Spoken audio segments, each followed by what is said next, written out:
ஆன்மீக சொந்தங்கள் அனைவருக்கும் அன்பான மாலை வணக்கம். நாம் நம்மளுடைய சேனலில் தொடர்ந்து நிறைய சுவாரஸ்யமான ஆன்மீகம் சார்ந்த தகவல்களை தாங்க பார்த்துட்டு வந்துட்டு இருக்கோம். அந்த வரிசையில் இந்த பதிவில் நம்ம என்ன பார்க்க போகிறோம் அப்படின்னா, ஜனவரி 3ஆம் தேதி அன்னைக்கு உருவாகக்கூடிய பௌர்ணமி திதியானது என்ன மாதிரியான மாற்றங்களை எல்லாம் கன்னிராசி அன்பர்களை உங்களுக்கு ஏற்படுத்தி கொடுக்க இருக்குது அப்படின்றத பற்றியும், இந்த பௌர்ணமியை பற்றின ஒரு சில சுவாரஸ்யமான தகவல்களையும், எளிமையாக என்ன மாதிரியான வழிபாடுகள் செய்யலாம் அப்படின்றதையும் தான் தெரிஞ்சுக்க போகிறீங்க. வீடியோக்குள்ளே போகிறதுக்கு முன்னாடி நீங்கள் இன்னும் நம்ம சேனலை சப்ஸ்கிரைப் பண்ணாமல் இருந்தீங்க அப்படின்னா மறக்காமல் சேனலை சப்ஸ்கிரைப் பண்ணிக்கோங்க. கூடவே பக்கத்தில் இருக்கிற பெல் சிம்பிளையும் கிளிக் பண்ணிக்கோங்க. அப்போ தான் நாங்கள் போடக்கூடிய வீடியோக்கள் எல்லாமே உங்களுக்கு நோட்டிஃபிகேஷனை உடனுக்குடன் வந்தடையும். நீங்களும் பார்த்து பயன்பெறலாம். வாங்க வீடியோக்குள்ளே போகலாம்.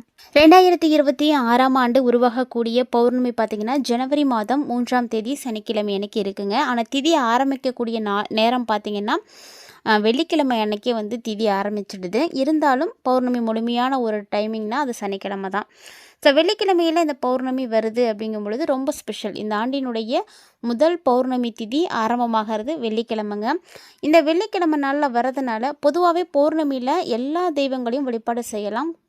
ரொம்ப சிறப்பு. பௌர்ணமி நாளே முருகனை வழிபாடு செய்கிறது, பெருமாளை வழிபாடு செய்கிறது, அம்பாளை வழிபாடு செய்கிறது, சிவபெருமான் வழிபாடு செய்கிறது, குலதெய்வ வழிபாடு செய்வாங்க. இருந்தாலும் இந்த ஆண்டு வந்து துர்க்கை அம்மனை நீங்கள் வழிபாடு செய்துட்டு வந்தீங்க அப்படின்னா ரொம்ப சிறப்பாக இருக்கும். ஏன்னா வெள்ளிக்கிழமை அன்னைக்கு வந்திருக்கு இல்லையா? ஸோ துர்க்கையை வழிபாடு செய்ய என்ன பலன் கிடைக்கும்? திருமண தடை இருக்கக்கூடியவங்களுக்கு அந்த பிரச்சனை விலகும். பிரிந்து இருக்கக்கூடிய கணவன் மனைவி ஒன்று சேருவாங்க அப்படின்றது தான் ஐதீகம். ஸோ இந்த நாள் பார்த்திங்கன்னா பொதுவாக பௌர்ணமி அப்படின்றது என்ன சொல்லுவாங்கன்னா, வானத்தில் முழு நிலவு வந்து ரொம்ப பிரகாசமாக தெரியும். அற்புதமான நாள். இந்த நிலா வெளிச்சத்தை பார்த்திங்கன்னா லைட்டே தேவையில்ல, அந்த அளவுக்கு வந்து ஒரு நல்ல ஒரு ஒளி கொடுக்கும். நல்ல அதிர்வலைகள் இருக்கும். ஸோ பூமியில் நல்ல அதிர்வலைகள் இருக்கும். நல்ல எண்ணங்கள் நமக்கு தோணும். அந்த நாளில் நம்ம நல்லபடியாக எல்லாருக்கும் வந்து நல்லது நடக்கணும் அப்படின்னு வழிபாடுகள் செய்யும் பொழுது அது கண்டிப்பாக நடக்கும். ஏன்னா நல்ல ஒரு பாசிட்டிவான ஒரு எனர்ஜி இருக்கும் பொழுது நம்மளுடைய எண்ணங்களும் அப்படி இருக்குது அப்படின்னா எண்ணற்ற பலன்கள் கிடைக்கும். பௌர்ணமி தினத்தன்னைக்கு அன்னை தேவி பராசக்தியை வழிபாடு செய்கிறது, பூஜை செய்கிறதுலாம் ரொம்ப சிறப்பு. மேலும் இந்த பௌர்ணமி நாளில் முன்னாடி சொன்ன மாதிரியே தான் வீட்டில் இருந்தே கூட நீங்கள் வழிபாடு செய்யலாங்க. உங்களால் முடியும் அப்படின்னா நீங்கள் கோவிலுக்கு வந்து போயிட்டு வரலாம். ஸோ வீட்டில் இருந்தே வழிபாடுகள் செய்தீங்க அப்படின்னா கூட அதனுடைய பலன்களை கண்டிப்பாக வந்து அடைய முடியும். ஒரு சிலர் பார்த்திங்கன்னா ஒவ்வொரு மாத பௌர்ணமி வரும் பொழுதுமே ஒரு சிறப்புகள் இருக்கும். அதில் முக்கியமானது அப்படின்னா மார்கழி மாதத்தில் வரக்கூடிய பௌர்ணமி. இது வளர்பிறையில் வரக்கூடிய பௌர்ணமின்னு சொல்லுவாங்க. பௌர்ணமி ஒவ்வொரு முறையும் ஒவ்வொரு கிழமையில் வரும் பொழுதுமே அதுக்கு தனித்துவமான சிறப்புகள் இருக்குது இல்லையா? அந்த சிறப்புகளுக்கு ஏற்ப பரிகாரங்களும் வந்து இருக்குது. அப்படி பார்க்கும் பொழுது வரக்கூடிய பௌர்ணமி வெள்ளிக்கிழமை அன்னைக்கு வந்திருக்கு. ஸோ வெள்ளிக்கிழமையில் வரக்கூடிய பௌர்ணமி அப்படின்றதுனால சுக்கிரனுக்கு உகந்த நாள் வெள்ளிக்கிழமை. அதனால் களத்திர தோஷம் இருக்கக்கூடியவங்க, திருமண தடை இருக்கக்கூடியவங்க, சுக்கிரதசை நடக்கக்கூடியவங்க, அதாவது ரிஷபம் துலா ராசிக்காரங்க மற்றும் பரணி பூரம் போராடம் நட்சத்திரக்காரர்கள் 6, 15, 24 ஆகிய தேதிகளில் பிறந்திருக்கக்கூடியவங்க நீங்கள் எல்லாருமே வந்து துர்க்கையை வழிபாடு செய்கிறது ரொம்ப நல்ல பலன் கிடைக்கும். அப்படி துர்க்கையை வழிபாடு செய்கிறதுக்கு முன்னாடி துர்க்கைக்கு வெள்ளை நிற வஸ்திரம் சாத்தி கதம்ப மாலை அணிவித்து மல்லிகை பூவால் அர்ச்சனை செய்து பழங்கள் நிவேதனமாக வைத்து வழிபாடு செய்யணும். ஸோ இப்படி செஞ்சீங்க அப்படின்னா எப்பேற்பட்ட பிரச்சனையால் பிரிந்து இருக்கக்கூடிய தம்பதிகளாக இருந்தாலும் நீங்கள் ஒன்று சேர்ந்து வாழ முடியும். தடைப்பட்ட வீடு கட்டக்கூடிய பணி சிறப்பாக நடக்கும். வாழ்க்கையில் சகல விதமான வளங்களும் வந்து கிடைக்கும் அப்படின்றதான் நம்பிக்கை. ஸோ இந்த பௌர்ணமியில் மிஸ் பண்ணாமல் வழிபாடுகள் செய்யுங்க. ஒரு சில கோவில்களில் பொதுவாகவே பௌர்ணமி அப்படின்னாலே விளக்கு பூஜை வச்சுடுவாங்க. ஸோ அப்படிலாம் விளக்கு பூஜைலாம் இருக்குது அப்படின்னா மறக்காமல் கலந்துக்கோங்க. அதே போல் கோவில்களில் அன்னதானங்கள்லாம் செய்வாங்க. அன்னதானம் செய்கிறதுக்கு உங்களால் முடிந்த உதவிகளை செய்யுங்க.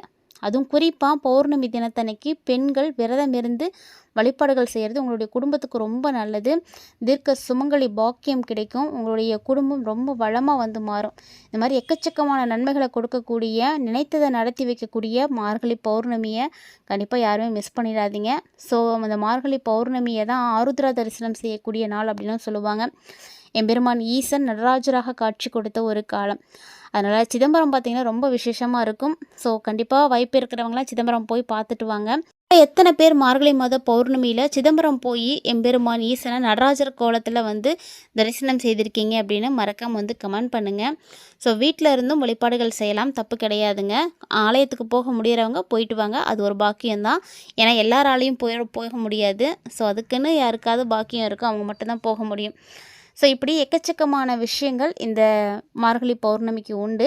அதை பற்றி நம்ம தொடர்ந்து இன்னும் நிறைய விஷயங்களை அடுத்தடுத்த பதிவுகளில் பார்க்கலாம். ஏன்னா ஒரு பௌர்ணமியில் இந்த வழிபாடுகள் மட்டும்தான் செய்யணும் அப்படின்றது கிடையாதுங்க. நிறைய வழிபாடுகள் இருக்குது, நிறைய பரிகாரங்கள் இருக்குது. அது எல்லாமே ஒரே பதிவுலேயே வந்து சொல்ல முடியாது.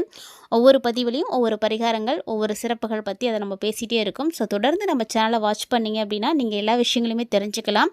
நம்ம சேனலை சப்ஸ்கிரைப் பண்ணாமல் பார்த்துட்டு இருந்தீங்க அப்படின்னா மறக்காமல் சப்ஸ்கிரைப் பண்ணிக்கோங்க. இது மாதிரி தொடர்ந்து நிறைய ஆன்மீகம் சார்ந்த விஷயங்களை தெரிஞ்சுக்கிறதுக்கு மறக்காமல் ஃபாலோ பண்ணுங்கள். கண்டிப்பாக சப்போர்ட் பண்ணுங்கள். வீடியோ உங்களுக்கு பிடிச்சிருக்கு அப்படின்னா லைக் பண்ணுங்கள். உங்கள் நண்பர்கள் மற்றும் உறவினர்கள் மத்தியில் இது மாதிரியான நல்ல விஷயங்களை ஷேர் பண்ணிவிடுங்க. அவர்களும் பார்த்து பயன்பெறட்டும். ஸோ இந்த அற்புதமான பௌர்ணமிக்கு பிறகு ஏற்படக்கூடிய கிரக மாற்றங்களால் கன்னிராசி நேயர்களுடைய வாழ்க்கையில் நிகழக்கூடிய மாற்றங்களை பற்றி தாங்க நம்ம இப்போ பார்க்க போகிறோம். ஸோ ஜனவரி மாத ராசி பலன்படி பார்க்கும் பொழுது இந்த மாதத்தில் பல விஷயங்கள் உங்களுக்கு நல்லா இருக்கும். ஏன்னா குரு பார்த்திங்கன்னா உங்களுக்கு ஒரு அட்டகாசமான இடத்துல தான் இருக்கார்.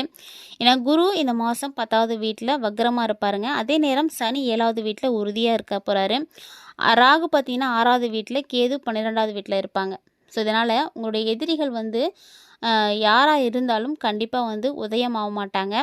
ஸோ அவங்கள விட நீங்கள் தான் வந்து ரொம்ப ஸ்ட்ராங்காக இருப்பீங்க. எத்தனை பேர் வந்து உங்களை எதிர்த்து நின்னாலும் அவங்கள எல்லாத்தையுமே வந்து தோற்கடிக்கக்கூடிய வல்லமை உங்களுக்கு வந்து கிடைக்கும். ஸோ கன்னிராசிக்காரங்களுக்கு இது ஒரு மிகப்பெரிய விஷயம். என்ன தடைகள் வந்தாலும், என்ன கஷ்டங்கள் வந்தாலும் எல்லாம் தாண்டி நீங்கள் வந்து மீண்டு வருவீங்க. அதனால் பயப்படாதீங்க எந்த ஒரு விஷயத்தையும் பார்த்து. அதே போல் இந்த ஜனவரி மாதத்தினுடைய தொடக்கத்திலேயே சூரியன், செவ்வாய், புதன், சுக்கிரன் இந்த கிரகங்கள் எல்லாமே பார்த்திங்கன்னா 4வது வீட்டில் வந்து இருப்பாங்க. அதுவும் மாதத்தினுடைய பிற்பாதியில் 5வது வீட்டுக்கு இவங்க எல்லாமே போயிடுவாங்க. ஸோ என்ன நடக்கும் கன்னிராசிக்காரங்களுக்கு அப்படின்னு பார்த்தீங்கன்னா, வேலை செய்துட்டு இருக்கக்கூடியவங்களுக்கு பணியிடத்தில் ஒரு நல்ல அனுபவம் கிடைக்கும். உங்களுடைய நேர்மை, உங்களுடைய நடத்தை, உங்களுடைய திறமை இது எல்லாத்தாலையும் நீங்கள் வந்து பயனடைவீங்க. அதே போல் உங்களுடைய முன்னேற்றத்துக்கும் எந்த தடையும் இல்லை. வாழ்க்கையில் நீங்கள் முன்னேற்றமும் பார்க்கலாம். ரொம்ப நாளாகவே ஒரு வெற்றிக்கான விஷயங்களை நீங்கள் செய்துட்ருக்கீங்க. ஒரு விஷயத்தில் வெற்றி பெறணும் அப்படின்னா அதற்கான முயற்சிகள் எடுப்போம் இல்லையா? அந்த மாதிரி ஏதாவது பெரிய வெற்றிக்காக பெரிய திட்டங்களை நீங்கள் செய்துட்ருக்கீங்க அப்படின்னா அதுலேயும் நீங்கள் நிச்சயம் வெற்றி பெறுவீங்க. ஒரு சிலருக்கு பார்த்திங்கன்னா வெளிநாட்டு நிதிகள் எல்லாமே வந்து கிடைக்கும். ஸோ வெளிநாட்டு வேலைகள் எதுவும் பெண்டிங் வச்சுருக்கீங்க அப்படின்னா அதெல்லாம் உங்களுக்கு வந்து இப்போ முடிச்சிட்டிங்கன்னா அதனால் நல்ல ஒரு அமௌண்ட் வந்து பார்க்க முடியும். உங்களுக்கு வந்து அதுக்கு ஒரு சரியான வாய்ப்பு இந்த மாதம் கிடைக்கும். ஸோ உங்களுக்கு நல்ல ஒரு பயன் தாங்க கிடைக்கிது. நிதி நிலைமை பார்த்திங்கன்னா ரொம்ப ஸ்ட்ராங்காக இருக்கும். அது எல்லாமே பார்த்திங்கன்னா மாதத்தினுடைய முற்பாதி அப்படிலாம் இல்லை, பிற்பாதியில் இன்னும் நல்லாயிருக்கும். வருமானத்தில் ஒரு குறிப்பிடத்தக்க அதிகரிப்பையே நீங்கள் பார்க்க முடியும். ஸோ எப்படி இந்த மாற்றம் வந்துச்சு அப்படின்னு உங்களுக்கு வந்து தெரியாது. எல்லாமே வந்து ஒரு மேஜிக் மாதிரி தானே. கிரகநிலைகள் எப்போ எந்த இடத்துக்கு மாறுறாங்களோ அதுக்கு ஏற்ற மாதிரி நமக்கு வருமானம் வர்றதும் போகிறதும் செலவு ஆகிறதும் ஆகாததும் வந்து இருக்க போகுது. ஸோ அப்படி பார்க்கும்பொழுது வருமானத்தில் ஒரு குறிப்பிடத்தக்க அதிகரிப்பை நீங்கள் வந்து பார்க்க முடியும். இது எல்லாமே மாதத்தினுடைய தொடக்கத்தில் வந்து உங்களுக்கு சூப்பராக இருக்கும். அதே மாதிரி தான் கல்வி பயிலக்கூடிய மாணவர்களும். கல்வி அப்படின்னு எடுத்துக்கிட்டிங்க அப்படின்னா ரொம்ப ரொம்ப முக்கியமானது. அதாவது இந்த மாதத்தினுடைய தொடக்கத்தில் மாணவர்கள் எல்லாருமே நல்ல பலன்களை தாங்க அடைவீங்க. பிற்பாதியில் கொஞ்சம் கவனமாக இருக்கணும். ஏன்னா உங்களுக்கு நிறைய சிக்கல்கள் வரும். உங்களுடைய உடல்நலம் தொடர்பான பிரச்சனைகளும் அதிகமாக இருக்கும். ஸோ அதனால் எச்சரிக்கையாக தான் இருக்கணும் நீங்கள். எல்லாமே பார்த்திங்கன்னா மாதத்தினுடைய முதல் பாதி கொஞ்சம் பலவீனமாக இருக்குது. குடும்ப விஷயம் அதுவும் குறிப்பாக ரொம்ப ரொம்ப பலவீனமாக இருக்கும். ஆனால் அதை நினச்சி கவலைப்படாதீங்க. ஏன்னா 2ஆம் பாதி உங்களுக்கு ரொம்ப சூப்பராக இருக்குது. ஸோ முதல்ல சின்ன சின்ன பிரச்சனைகள் வந்து இருக்கத்தான் செய்யும். சண்டை சச்சரவுகள் வரும், வேலை அதிகமாக இருக்கும், கணவன் மனைவிக்கிடையே கருத்து வேறுபாடுகள், இந்த மாதிரி அடுத்தடுத்து ஒரு சில விஷயங்கள் பார்த்திங்கன்னா நடந்துக்கிட்டே தான் இருக்கும். ஆனால் இது எல்லாமே வந்து காலப்போக்கில் வந்து மாறக்கூடியது தான். ஸோ முதல் பாதி அப்படி இருந்தாலுமே கூட நீங்கள் பயப்பட தேவையில்ல. 2ஆம் பாதி ரொம்ப அற்புதமாகவே உங்களுக்கு அமைஞ்சிருக்கு. ஸோ எதெல்லாம் நீங்கள் கஷ்டம், எதெல்லாம் வந்து கவலையாக நினைக்கிறீங்களோ அதெல்லாம் பிற்பாதியில் வந்து உங்களுக்கு மாறிடும். ஸோ முன்னாடிக்கும் பின்னாடிக்கும் நிறைய வித்தியாசங்கள் இருக்கும். ஸோ நிறைய விஷயங்கள் பார்த்திங்கன்னா உங்களுக்கு கொஞ்சம் வந்து பாதிப்பை கொடுக்குற மாதிரி இருக்கும். ஏன்னா உடலில் காயங்கள் வந்து ஏற்படலாம். ஸோ அதனால் விழிப்புணர்வோடு இருக்கணும். எந்த விஷயம் செய்தாலும் அதுலேயும் குறிப்பாக வாகனம் ஓட்டுறது, நெருப்பில் வேலை செய்யக்கூடியவங்க, ஸோ நீங்கள் எல்லாருமே பார்த்திங்கன்னா கொஞ்சம் கவனமாக தாங்க இருக்கணும். தேவையில்லாமல் வந்து உங்களுடைய உடலில் காயங்கள் ஏற்பட்டுடும். பார்த்து பத்திரமா இருந்துக்கோங்க. பல சிக்கல்களை வந்து தடுக்கணும் அப்படின்னா நம்ம எச்சரிக்கையாக இருக்கணும். இல்லை அப்படின்னா எதையும் வந்து தடுக்க முடியாமல் போயிடும். அதே போல் தாங்க மாறி வரக்கூடிய கால சூழ்நிலைகளுக்கு ஏற்ப உங்களுடைய உணவுலையும் நீங்கள் வந்து கவனம் செலுத்துங்க. ஸோ உணவில் நீங்கள் கவனம் கொண்டு வரும் பொழுதும், உணவில் நீங்கள் மாற்றங்களை கொண்டு வரும் பொழுதும் நிறைய பிரச்சனைகள் உங்களுக்கு சரியாக போகும். குறிப்பாக உடல்நலம் சார்ந்த பிரச்சனைகள் சரியாக போகும். ஸோ ஒரு சிலருக்கெல்லாம் பார்த்தீங்கன்னா ஏதாவது ஒரு வகையில் நோய் தொற்றுகள் இருந்துகிட்டே இருக்கும். காய்ச்சல் வர்றது, சளி பிடிக்கிறது, கை கால் வலிக்கிறது, குழந்தையின்மை பாக்கியம் இல்லாமல் போகிறது. இதுக்கு எல்லாத்துக்குமே காரணம் என்ன அப்படின்னா இந்த சூழ்நிலைகளுக்கு ஏற்ப இருக்கக்கூடிய உணவு பழக்க முறைகள் தான். ஸோ இதில் நீங்கள் மாற்றங்களை கொண்டு வந்தீங்க அப்படின்னா உங்களுக்கு ரொம்ப நல்ல பலன் கிடைக்கும். கண்டிப்பாக இதில் முயற்சி பண்ணுங்கள். அதே போல் இந்த ஜனவரி மாத பௌர்ணமிக்கு பிறகு உங்களுக்கு நிறைய மாற்றங்கள் ஏற்படணும் அப்படின்னு நினைக்கிறீங்கன்னா இது ஒரு எளிமையான பரிகாரத்தை மட்டும் கன்னிராசிக்காரங்களே மிஸ் பண்ணாமல் வந்து செய்துக்கோங்க. ஏன்னா இந்த பரிகாரம் எளிமையானதாக இருந்தாலுமே கூட நிறைய நல்ல பலன்களை வந்து கொடுக்கக்கூடியது அப்படின்றத மறந்துடாதீங்க. ஸோ இந்த டைமில் புதன்கிழமையாக பார்த்து ஏதாவது ஒரு புதன்கிழமை ஜனவரி மாதத்தில் வரக்கூடிய புதன்கிழமையில் ஒரு பசுவுக்கு தீவனம் உங்கள் கையால் கொடுங்க. ஸோ அகத்திக்கீரை கொடுக்கறது, முருங்கைக்கீரை கொடுக்கறது, இல்லைனா பக்கத்தில் எங்கேயும் வந்து பச்சை தலை எதுவும் கிடைக்கிது அப்படின்னா அது மாதிரி ஏதாவது வாங்கி கொடுங்க. உங்களுடைய கைகளால் நீங்கள் கொடுக்கும் பொழுது உங்களுடைய நிறைய தோஷங்கள் வந்து போகும். கண்டிப்பாக முயற்சி பண்ணுங்கள். இந்த பதிவில் நிறைய தகவல்களை நீங்கள் தெரிஞ்சிட்ருப்பீங்கன்னு நினைக்கிறேன். கன்னிராசி நேயர்களே, இந்த வீடியோ உங்களுக்கு பிடிச்சிருந்தது அப்படின்னா லைக் பண்ணுங்கள், ஷேர் பண்ணுங்கள், மறக்காமல் கமெண்ட் பண்ணுங்கள். இது மட்டும் இல்லைங்க, இது போல் இன்னும் நிறைய இன்ட்ரெஸ்டிங்கான தகவல்கள் நம்மளுடைய சேனலில் தொடர்ந்து பதிவேற்றம் செய்துட்டு இருக்கும். ஸோ அதையெல்லாம் மறக்காமல் பார்த்து பயன்பெறுங்க. மீண்டும் மற்றும் ஒரு சுவாரஸ்யமான தலைப்பில் சந்திக்க